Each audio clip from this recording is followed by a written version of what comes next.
Selamat pagi Pak, kami dari kelompok 13 ingin mempresentasikan laporan proyek praktikum 2 kami tentang sistem pagar di Adusamis atau Medical Expert System yang beranggotakan Marinus dengan NIM 11S23044, Michael Serege dengan NIM 11S23034, dan Glenn Rezeki Sitorus dengan NIM 11S23024.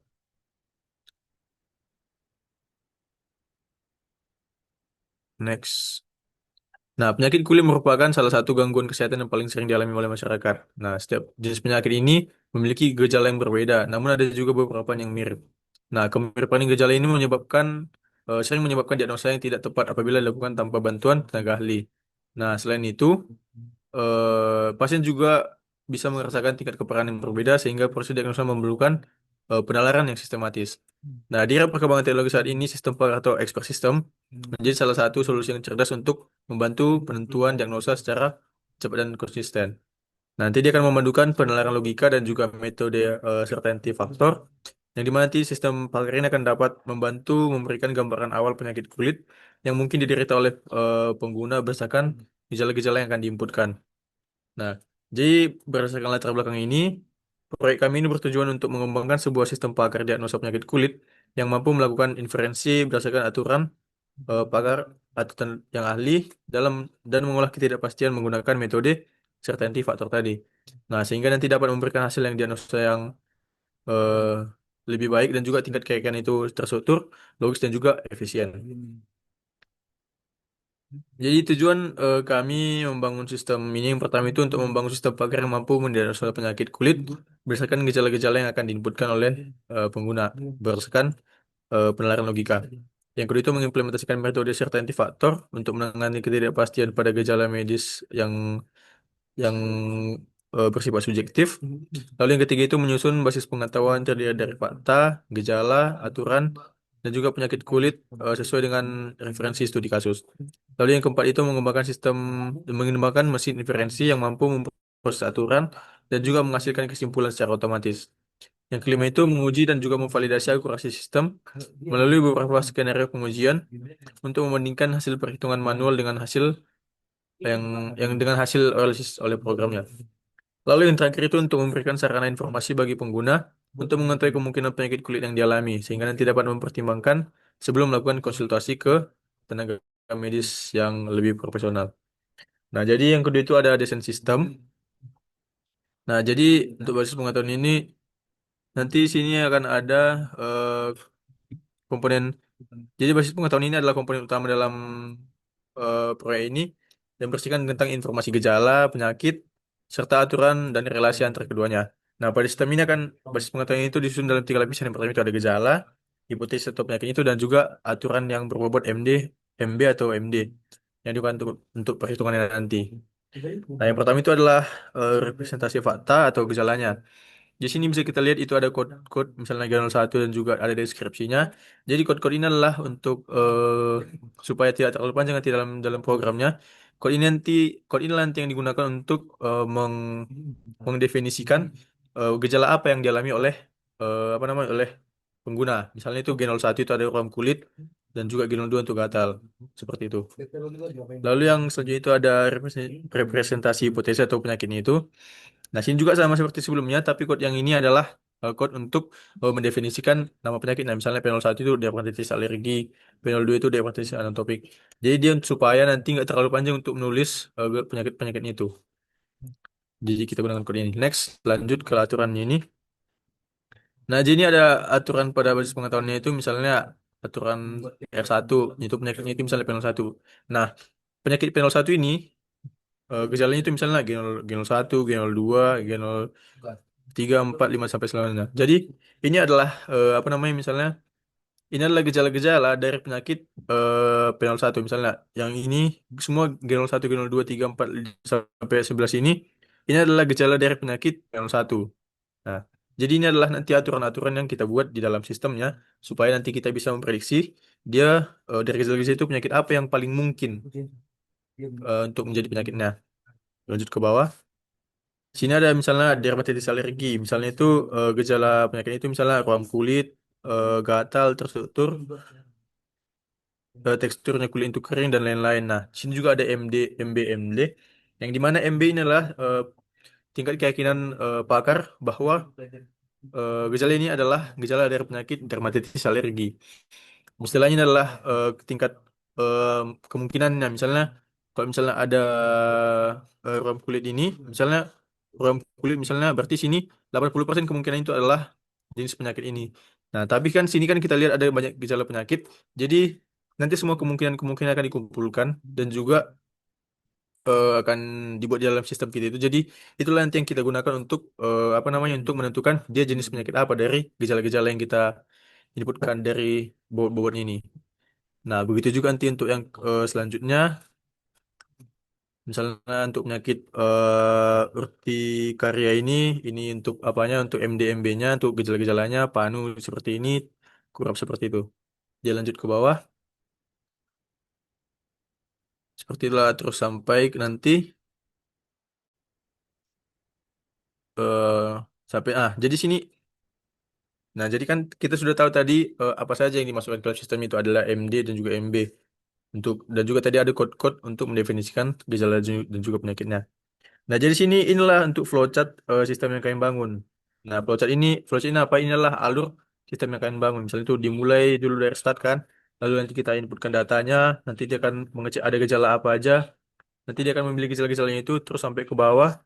Lalu nanti pada akhir dari flowchart ini dia akan menampilkan hasil certainty factor atau kemungkinan penyakit yang paling mungkin dari gejala-gejala yang sudah kita masukkan tadi.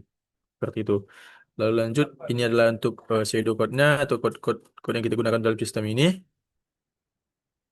Lanjut ke bawah lagi. Ini adalah kode-kodenya.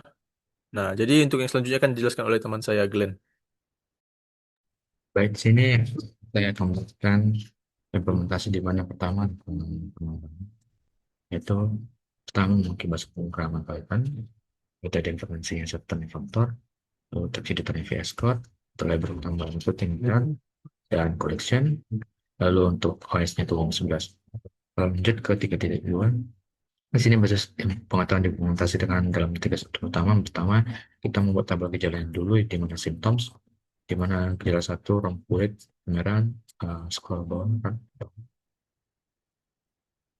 Sampai gejala satu berikut adalah gambar dan kode dari gejala. Lalu di sini ada dua tabel penyakit kita namakan disease, di mana ada penyakit satu dermatitis alergi sampai penyakit tujuh biang keringat. Berikut dari implementasi kodenya. Berikutnya aturan ataupun rules. Di sini kita setiap penyakit mempunyai daftar gejala yang terkait. Misalkan rules pertama ya penyakit utama yaitu gejala 1, 2, 3, 4, 5, 6, 7, 8, 9 dan gejala 11 sampai ke rules ke penyakit ketujuh. Berikut tabel nilai MD dan MD bisa teman-teman lihat implementasi dari kodenya bawah atau ke gambar kode. Scroll ke bawah implementasi gambar. Berikut dari gambar implementasi di VS Code. Lanjut ke 3.3 di mana implementasi mesin informasi. Di sini formulanya yang utama adalah yang pertama CFG di mana master belief kurang master disbelief di mana rumus kombinasinya ada beberapa syarat. Jika CF1 lebih dari 0, CF2 lebih dari 9, maka CF sama dengan CF1 tambah CF2 dikali 1 CF1. Jika CF1 lebih kecil sama dengan 0 dan CF2 lebih kecil sama dengan 0, CF sama dengan CF1 tambah CF2 dikali 1 tambah CF1. Selain itu CF sama dengan CF1 tambah CF2 dibagi 1 min mutlak CF1, CF2. Untuk implementasi Python ini bisa teman-teman lihat dari gambar implementasinya ke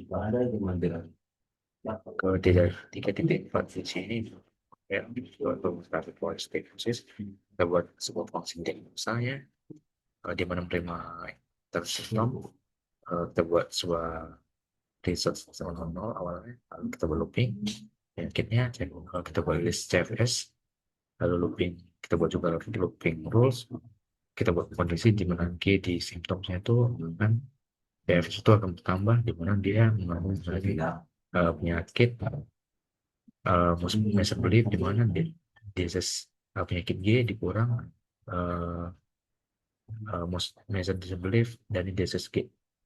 Lalu kita buat sebuah kondisi di mana tidak CFS itu totalnya sama nol. Lalu kondisi lain jika totalnya itu kita ambil dari CFS indeks nol, kita buat sebuah grouping di mana C di CFS indeks pertama. Karena totalnya dikombinasi. Kita dapatkanlah besoknya itu dari total dan menggunakan dari sorted.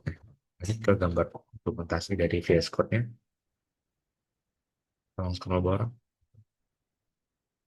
3.5 implementasi antarmuka GUI. Kini kami memakai Thinkitor, bisa teman-teman lihat masuk kodenya ke gambar atau oke. Berarti dari implementasinya kayak importnya dan kita ambil lanjut ke 3.6 di mana pengujian ini dilakukan memasukkan kombinasi gejala dan gejala di mana hasil CF tertinggi, lalu penyakit yang terdeteksi, lalu perhitungan manual, eh, itu program. Di mana kita contoh input pertama, gejala kedua, dan gejala ketiga. Itu outputnya akan menjadi penyakit 7 yang keringat di mana perhitungannya itu 0,78, penyakit 5 itu tingginya itu kurang 0,5, penyakit satu itu dalam satu lagi itu 0,32.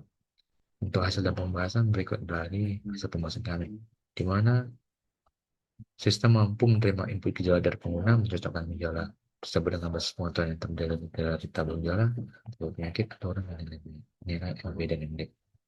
Lalu menghitung tingkat keyakinan terhadap setiap penyakit menggunakan metode sistem faktor, menampilkan urutan penyakit berdasarkan nilai CF tertinggi ke terendah, lalu memberikan interpretasi yang sederhana menggunakan Thinkitor yang menggunakan pengguna menilai gejala.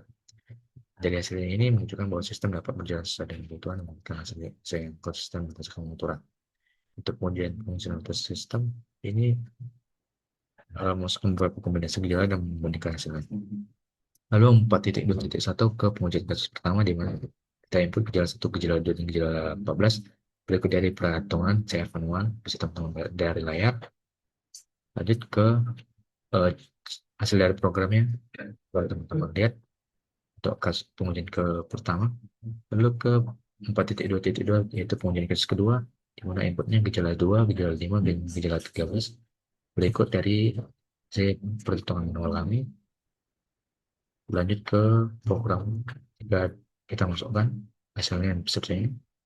Lanjut ke bawahnya oke, ke pengujian ketiga di mana input gejalanya gejala 6, 9, 11, 16, 17. Berikut dari perhitungan dan berikut adalah hasil dari program. Lalu ke tinjauan terhadap mesin inferensi. Di sini mesin inferensi CF pada sistem ini berjalan dengan menghitung CF pada tiap gejala.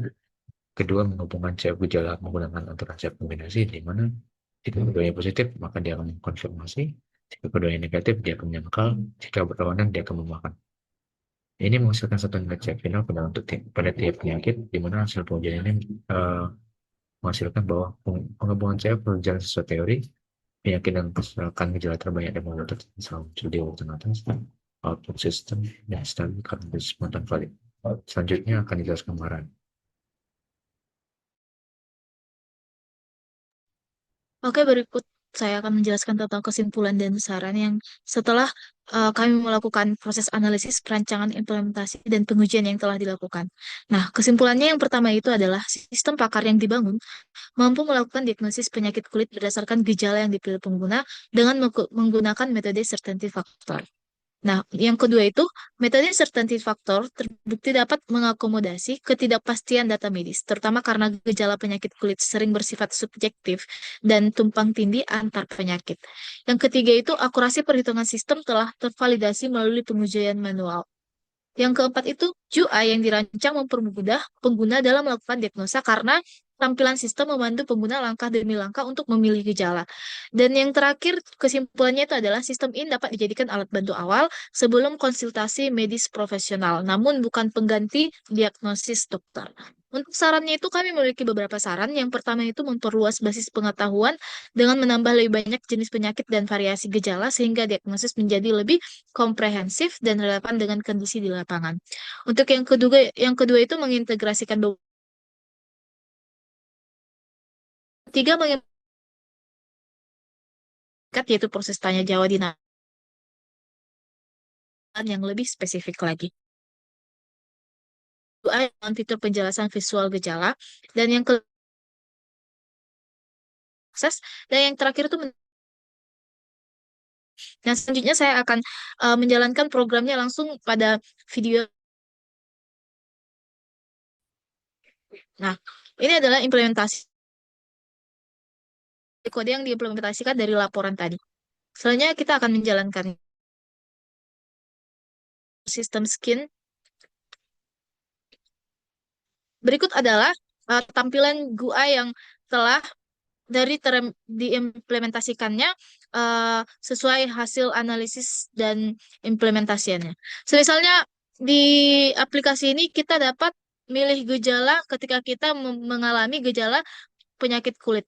Misalnya yang pertama itu adalah gatal, lalu kulit melepuh, terus kulit pecah-pecah. Nah, misalnya kita ingin menanya, sebenarnya aku penyakit apa sih?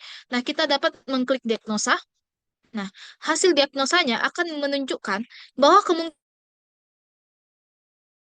eh, kita itu mengalami penyakit urtikaria dengan CF 0,6 atau 60%.